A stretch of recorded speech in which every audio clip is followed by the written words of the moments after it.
Okay, हम देखने वाले हैं आज मैग्नीफाइंग ग्लास चैप्टर। तो chapter name is magnifying glass. Here in this poem we are going to do about we are going to deal with the importance and the amazing things that is explored by the magnifying glass. That means क्या है कि nature में इतने बहुत सारे ऐसे चीज़ें हैं जो कि नेक्ड आई में हमें दिखता नहीं है, बट अगर हम मैग्नीफाइंग ग्लास की मदद से देखेंगे तो हमें बहुत सारा अमेजिंग चीज़ें दिखाई देता है. तो मतलब मैग्नीफाइंग ग्लास भले ही इतना सिंपल सा टूल है, बट ये कितने अच्छे अच्छे वंडरफुल चीज़ें एक्सप्लोर कराने में हेल्प करता है, इसी चीज़ के बारे में एम्फसाइज किया गया है. और ये जो पोएम लिखा गया है, इन्होंने इस पोएम को किसने लिखा है? Walter de la Mare. ये एक इंग्लिश राइटर है, इंग्लिश पोइट है, ठीक है, जिन्होंने बहुत फेमस है बच्चों के लिए पोएम लिखने में. ठीक है, तो बच्चों के लिए पोएम यहाँ पर ब्रिटिश बोली ना, इंग्लिश पोएट है. ठीक है, अब आगे चले, शोर नहीं मचाना. ठीक है, अब देखो सुनो, तो यहाँ पर जो बोला गया कि what is common in all this pictures, इन सारे पिक्चर्स में क्या कॉमन तुम देख रहे हो? Magnifying glass. देखो इस पिक्चर में भी magnifying glass, here is also, in this picture also, and the same is here also. In all the pictures we are able to see the a common thing. What is that? Magnifying glass. Right it. ठीक है, select the pictures you are familiar with. इसमें कौन सा picture, देखो इसमें कौन सा picture के साथ तुम ज़्यादा फेमिलियर हो, तुम करते क्या हो मैग्नीफाइंग ग्लास के साथ? यहाँ पर देखो, ये थोड़ा सा बूढ़ा सा आदमी, ओल्ड मैन क्या कर रहा है? हाथ देख रहा है, क्योंकि जो पतले पतले जो लाइन उसे दिखाई नहीं दे रहा है, तो ये मैग्नीफाइंग ग्लास डाल के देख रहा है हाथों का रेखा. ठीक है, यहाँ पर ये क्या कर रहा है? ये मिट्टी को ध्यान से ऑब्जर्व कर रहा है, फुटप्रिंट्स को ऑब्जर्व कर रहा है, कुछ है या फिर कुछ माइक्रो ऑर्गेनिज्म है क्या, कुछ छोटे छोटे पार्टिकल्स है क्या, उसे ध्यान से ऑब्जर्व किया जा रहा है. यहाँ पर ये क्या कर रहा है? देखो कीड़े हैं, जो पत्ते के ऊपर बैठा है, तो उसको ध्यान से देख रहा है. ये क्या कर रहा है? ये जो हमारा फंगस वर्ल्ड है उसे एक्सप्लोर कर रही है. यहाँ पर ये क्या कर रही है? यहाँ पर जो मकड़ी है कि नहीं, मतलब जो हमारा ये जो स्पाइडर है उसका वेव्स को, हाँ बोली ना, हाथों का रेखा को देख रहा है, क्योंकि हाथों में बहुत सारे जो छोटे छोटे लाइंस होते हैं वो दिखाई नहीं दे रहा है, तो उसे रीड नहीं कर पा रहा है, तो उसके साथ मैग्नीफाइंग ग्लास का सहायता से वो देख रहा है. ठीक है, तो यहाँ पर क्या कर रहा है? ये मकड़ी का जाल को ध्यान से देख रहा है, तो मकड़ी कैसे जाल बनाता है. ठीक है, सबको थोड़ा सा जूम आउट करके देख रही है. क्लियर? अब देखो यहाँ पर बोला क्या गया है, लेकिन why do you think the people in the picture need to use the magnifying glass. अब मुझे बताओ, जब सारे पिक्चर में लोग मैग्नीफाइंग ग्लास यूज कर रहे हैं, why are they using magnifying glass? To see the enlarged view of the object. Exactly, to observe the things, to explore the things that are not visible in our naked eyes. ठीक है, तो लिख दो, to explore. शांति से. Okay, देखो बोले कि what are the instruments magnify objects. Okay, और क्या क्या इंस्ट्रूमेंट्स हमारा ऑब्जेक्ट को मैग्नीफाई करते हैं, एनलार्ज करते हैं? क्या क्या? जैसे कि माइक्रोस्कोप, जैसे कि बाइनोकुलर, जैसे कि टेलीस्कोप, जैसे कि और कुछ, ये खुद मैग्नीफाइंग ग्लास है कि नहीं? तो लिख दो यहाँ पर साइड में, और क्या क्या इंस्ट्रूमेंट्स हमारा. हाँ, माइक्रोस्कोप, वो भी सारे लिख लो. चलिए आगे, तो यहाँ पर लिख दो कि माइक्रोस्कोप, और क्या है हमारा? Okay, done. ये हो गया. बोले कि if you have a magnifying glass, suppose तुम्हें एक मैग्नीफाइंग ग्लास दिया जाएगा, तो what would you like to use it for? किस चीज़ के लिए तुम उसे यूज़ करोगे, बताओ तो. एंड व्हाई, क्यों यूज़ करोगे, बताओ. अगर तुम्हारे पास एक मैग्नीफाइंग ग्लास होगा तो तुम क्या करोगे उसके साथ, किस लिए यूज़ करोगे? पेपर को जलाओगे. ठीक है, मतलब ये क्या करना चाहती है? सन का लाइट को फोकस करा के टेम्परेचर बढ़ा के पेपर को जलाना चाहती है. और कैसे, क्यों करना चाहती हो तुम? शांति मिलेगा. शांति मिलेगी, हाँ, ताकि हमें क्या वो एक नया चीज़ देखने को मिलेगा ना, कि कैसे हमारा मैग्नीफाइंग ग्लास और लाइट रे को कन्वर्ट करता है, वो देखने के लिए है कि नहीं, या फिर ये रियल में. हाँ, वेरी गुड. हाँ, और क्या कर सकते हो तुम? Very good. हाँ, और क्या? चीज को एनलार्ज देखने के लिए तुम रिसर्च कर सकते हैं. मशरूम जो ऊपर या फिर कुछ ऐसे. ओके, ये अगर ये किस चीज में रखेंगे तो उसके ऊपर डिटेल दिखाई देगा, और उससे कुछ एक्स्ट्रा. हाँ, दिखाई देगा नहीं, क्योंकि तुम नहीं, मैग्नीफाइंग ग्लास अगर पावरफुल होगा, बहुत ज़्यादा पावरफुल मैग्नीफाइंग ग्लास दिखाएगा. ठीक है, सुनो अब. Okay, done. अब आगे चलते हैं पोएम को. सुनो, बोला कि लेट अस रीड. चलो पढ़ते हैं इसको, क्या दिया है. बोला कि with this round glass, here the round glass means magnifying glass.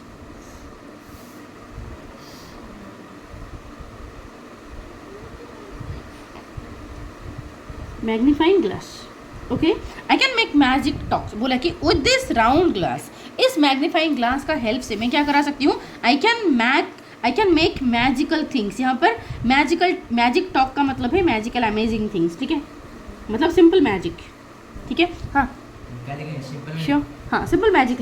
Okay, तो यहाँ पर बोला कि विथ दिस राउंड ग्लास, ये मैग्नीफाइंग ग्लास जो कि राउंड का है, इसीलिए इसको बोला गया है with this round glass I can make magic talk, मतलब मैं कुछ मैजिकल चीज़ें बना सकती हूँ, यहाँ पर करा सकती हूँ, ठीक है।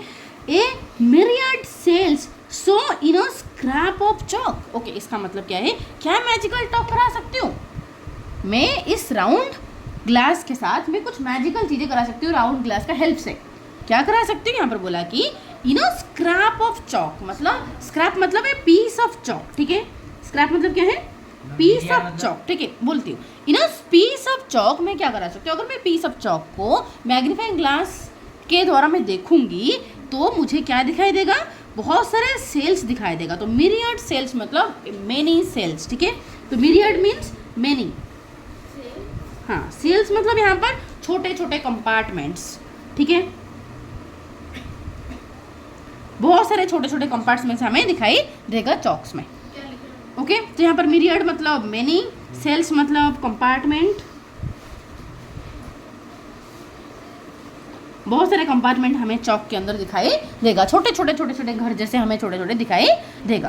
गॉट इट, समझ आया? तो फिर से पढ़ो, मुझे बताओ समझ आया कि, बताओ ये जो स्टैंजा में क्या बोला गया, विद दिस राउंड ग्लास, इस राउंड ग्लास के सहारे I can make magic talk, मतलब I can make some magical things. What is that, what are this magical things? The first one is I can show you many cells in just a piece of chalk. एक छोटा सा small सा piece of chalk में मैं तुम्हें बहुत सारे compartment दिखा सकती हूँ, मेनी, ठीक है। तो यहाँ पर बताया गया कि यहाँ पर मैं एक सवाल पूछती हूँ, यहाँ पर जो myriad यूज़ किया गया है, द वर्ड यहाँ पर सिंपल है, मेनी यूज़ कर सकते थे, लेकिन यहाँ पर myriad क्यों यूज़ किया गया है, ताकि इसका इम्पोर्टेंस और थोड़ा सा ज़्यादा एम्फासाइज करते हुए दिखाने के लिए, इसको एक्स्ट्रा ऑर्डिनरी बताने के लिए। It's not common, it's extra ordinary, that's why ये लिखा गया है myriad इंस्टेड ऑफ मेनी। समझ आए? तो क्यों लिखा गया, इसका मैं जब बनाऊंगी एक्सट्रैक्ट बेस्ड क्वेश्चन तब मैं इसको आराम से क्वेश्चन आंसर बना के तुम्हें दे दूंगी। Got it? इतना क्लियर हो गया? चलो अब आगे देखो, सेकंड स्टैंजा को आते हैं। Of but an inch of moss a forest dash flowers and trees a drop of water like hives of bees. Okay, what does it mean? It means of यहाँ पर बट का मतलब क्या होता है, यहाँ पर बट का मतलब देखो, यूजुअली हम अब तक हम समझे हैं कि बट क्या है, वन टाइप ऑफ, क्या है ये, कंजक्शन। क्या बोल रही हो? कंजक्शन है, ठीक है, प्रीपोजिशन नहीं है, ठीक है। तो ये क्या है, ये हमारा कंजक्शन है, जो कि हमारा कौन सा कंजक्शन है, but coordinative conjunction, very good, ठीक है। तो कोऑर्डिनेटिव कंजक्शन, बट क्या यहाँ पर तुम्हारा कोऑर्डिनेटिव कंजक्शन के तौर पर यूज हुआ है? No, here it means it is used as adverb. इसे एडवर्ब के तौर पर यूज किया गया है, जो कि वर्ब को एम्फसाइज कर रहा है, ठीक है। और इसका मतलब क्या है, यहाँ पर इसका मतलब हो जाता है ओनली, क्या है, ओनली, ठीक है, मतलब of only an inch of moss. Okay, मतलब सिर्फ, मगर अगर मैं 1 इंच, मॉस का 1 इंच से मैं लूँगी, मॉस मतलब क्या है, एक ग्रीन प्लांट होता है जिसमें कोई फ्लावर नहीं है, एक स्मॉल सा छोटा सा ग्रीन प्लांट होता है जो कि डैम्प प्लेस में दिखाई देता है, गीला प्लेस में दिखाई देता है, ठीक है, हाँ, विथ नो फ्लावर, ठीक है। तो देखो, moss means a green plant, green plant with no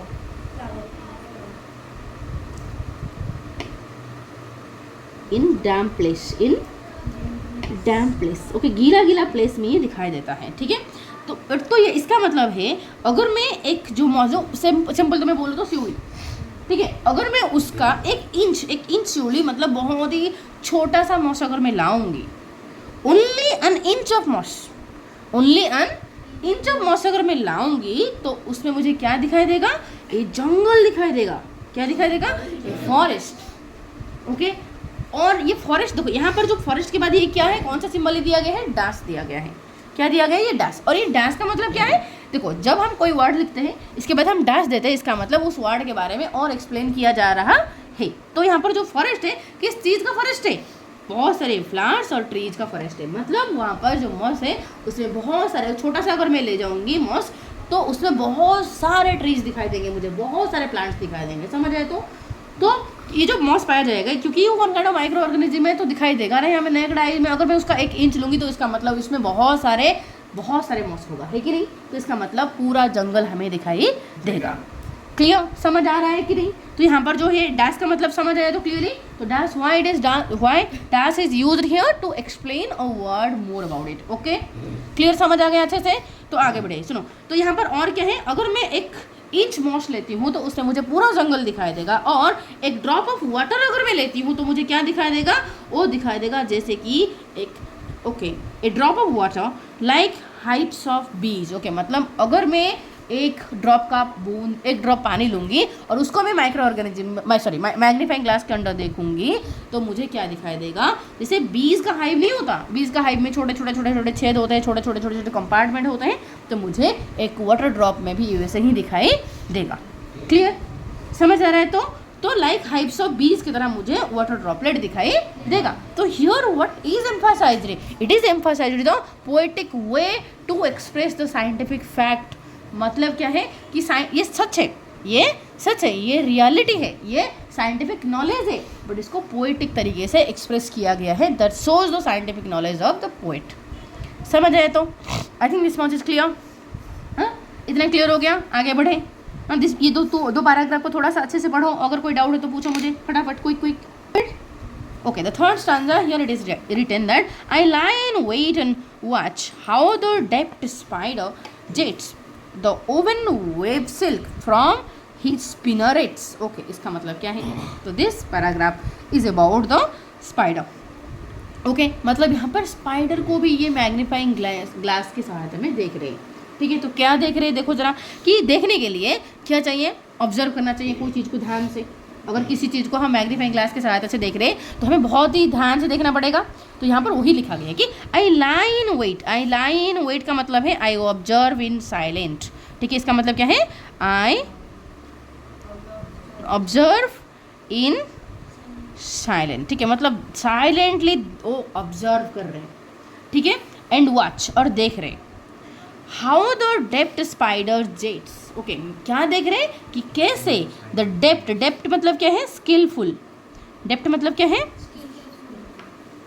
skilful. ठीक है, कि यहाँ पर स्पाइडर जेट्स का मतलब क्या है, जेट का मतलब है suits.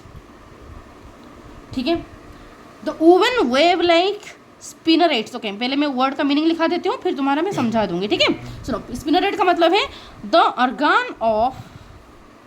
organ of spider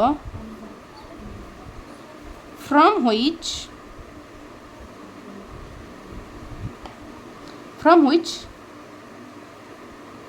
thread comes.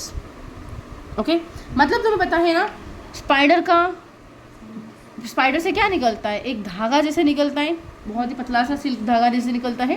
हाँ, तो वो जिस अर्गान से निकलता है उसे बोलते हैं स्पिनरेट्स।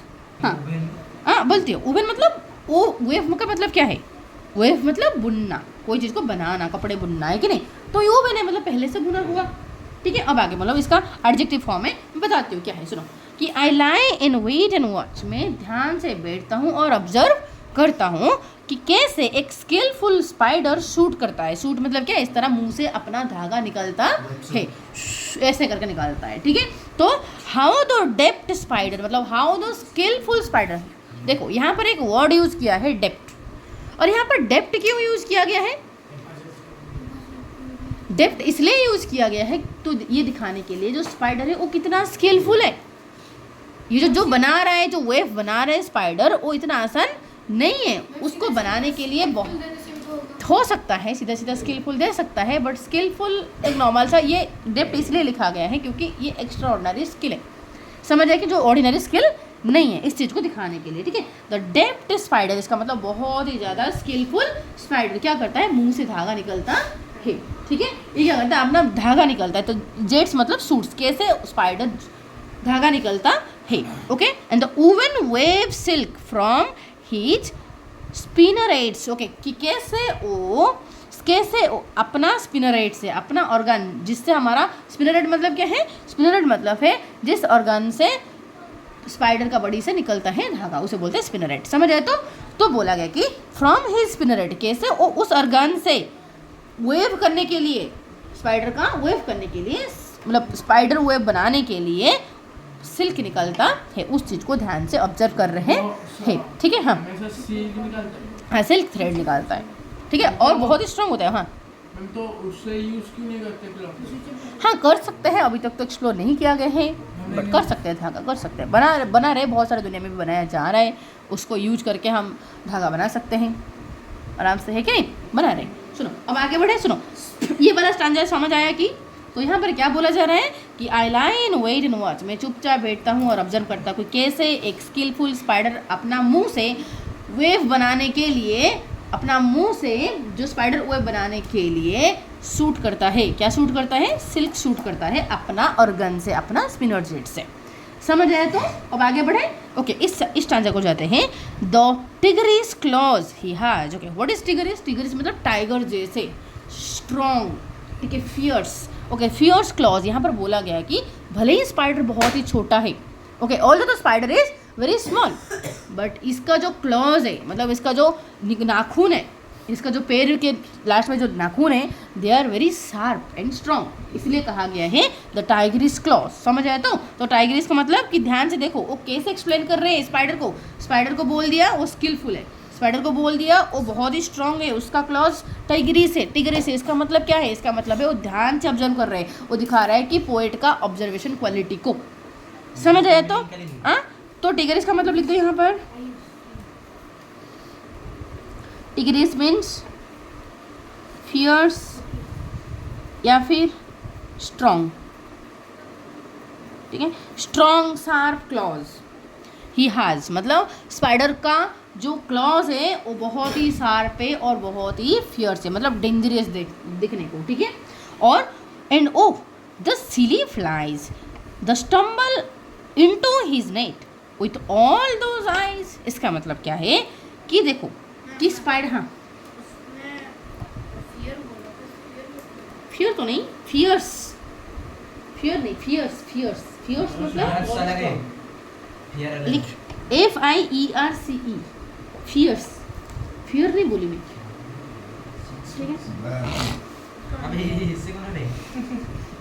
हो गया, फियर्स हो गया। चलो ओके, अब आगे बढ़े। सुनो, तो यहाँ पर बोला जा रहा है कि the Tigris clause he has, मतलब जो स्पाइडर का जो क्लॉज है वो टिगरिस क्लॉज है, और उसी क्लॉज का सहायता से वो क्या बना रहा है, वेब बना रहा है, ठीक है, और वो तो वेब बना देता है, बट होता क्या है इसके बाद, कोई फ्लाइज आता है, तो कोई छोटे छोटे फ्लाइज आते हैं, मच्छर आता है, मक्खी आता है कि नहीं, क्या होता है? सुनो, and O the silly flies, मतलब ये बहुत ही केयरलेस फ्लाइज आते हैं, द स्टम्बल मतलब फॉल इनटू हिज नेट, उसका नेट में गिर जाते हैं, ठीक है। तो यहाँ पर मैम सिंपल था, हम फॉल कह सकते हैं, बट स्टम्बल क्यों लिखा गया है? क्योंकि वो तो जाते हैं और वो मतलब इंटेंशनली ऐसे हम जाते केयरलेस वे में जाते हैं और नोटिस नहीं करते, गिर जाते हैं, ठीक है। तो स्टम्बल मतलब जाते बिना कोई हमने सरप्राइजिंगली हम गिर जाएंगे, तो ठीक है, तो उससे बोला गया है स्टम्बल। तो the stumble into his net, मतलब वो बेचारे फ्लाइज वो उड़ते हैं और गिर जाते हैं उसका नेट में, ठीक है, विथ ऑल दोज आइज, चाहे उनका आंख भी है फिर भी दिखाई नहीं देता इनको, समझ ना? तो यहाँ पर किसका विथ दोज आइज मतलब किसका आइज?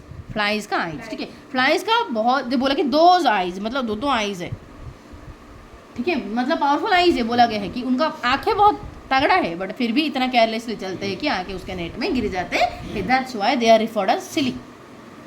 समझ आएगी? इसलिए क्या बोला जा रहा है इनको, सिली का क्या हो गया? ऐसा होता है कभी कभी। सुनो, समझ आए? तो इसमें और कोई डिफिकल्ट है? स्टम्बल मतलब लिख दो फॉल,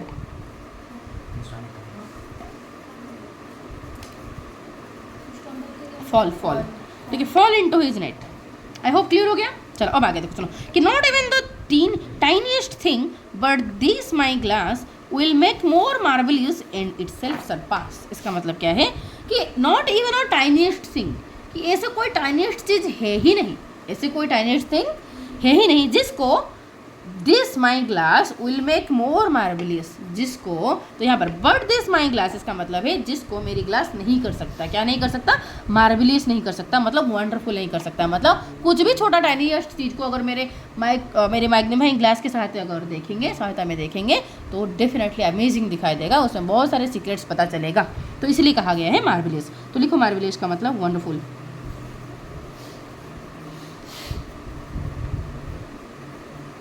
ठीक है, बोला गया कि यहाँ पर ऐसे कुछ भी टाइनीस्ट चीज़ें नहीं है जिसको मेरा मैग्नीफाइंग ग्लास क्या नहीं करा सकता, वंडरफुल नहीं करा सकता। एंड इट सेल्फ सरपास, इसका मतलब क्या है कि इतना वंडरफुल ये करता है कि खुद को भी सरपास कर लेता है। सरपास मतलब बियॉन्ड, मतलब फॉर एग्जाम्पल दिखता इतना सिंपल है बट करता बहुत ज़्यादा है, तो उसका बियॉन्ड कैपेसिटी अगर कुछ करता है तो उसे बोलते हैं सरपास करना। ठीक है, मतलब इतना वंडरफुल करता है कि खुद को भी सरपास कर लेता है। ठीक है, तो इट सरपास मतलब बियॉन्ड।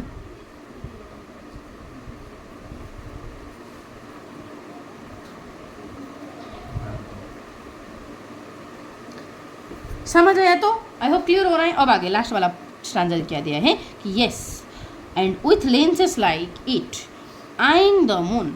हाँ, अगर इसका लेंसेस में, अगर मैं मैग्नीफाइंग ग्लास का लेंस से मैं देखूंगी आइंग द मून मतलब watching the moon, looking the moon. ठीक है, तो आइंग क्यों कहा गया है? क्योंकि लुकिंग मतलब जस्ट इधर उधर आंखें पड़ गया और देख लिया, बट आइंग का मतलब केयरफुली देखना। समझ आए? तो इसलिए लिखो आइंग। ओके, आइंग का मतलब क्या होता है? लुकिंग केयरफुली, ठीक है। अगर हम मून को देखेंगे मैग्नीफाइंग ग्लास का सहायता से carefully, then it would seem, यहाँ पर टी वुड लिखा गया है, इसका मतलब है इट वुड, शॉर्ट फॉर्म लिखा गया है। ठीक है, इट वुड सिम क्या दिखाई देगा? अगर मून को हम मैग्नीफाइंग ग्लास में देखेंगे तो ऐसे लगेगा जैसे कि यू वुड वॉक देयर। क्यों? क्योंकि ऐसे लगेगा जैसे मून पूरा हमारा नज़दीक को आ गया, क्योंकि बहुत बड़ा दिखाई देगा। हमें लगेगा मून तो हमारा पास है, और तुम्हें ऐसे फील होगा जैसे कि मैं थोड़ा अगर चल लूँगी, अगर अभी मैं शुरू करूँगी चलना तो आफ्टरनून होते होते मैं मून में पहुँच जाऊँगा। ठीक है, समझ आए? तो बोला कि it would seem you would walk there, तुम्हें लगेगा कि तुम वहाँ पर पहुँच जाओगे जस्ट एक आफ्टरनून में, थोड़ा सा ही टाइम में तुम वहाँ पर जाके पहुँच जाओगे, मतलब इतना नज़दीक तुम्हें दिखाई देगा। That's how the magnifying glass is very wonderful और makes the things very wonderful. Okay, clear हो गया पूरा अच्छे से? अब मुझे समझ बताओ, इसका क्वेश्चन आंसर में तुम्हें कल पढ़ेंगे, इसका क्वेश्चन आंसर पूरा अच्छे से। ठीक है, इसका एक्स्ट्रा बेस्ड क्वेश्चन भी मैं बना कर तुम्हें भेज दूँगी PDF। ठीक है, चलो।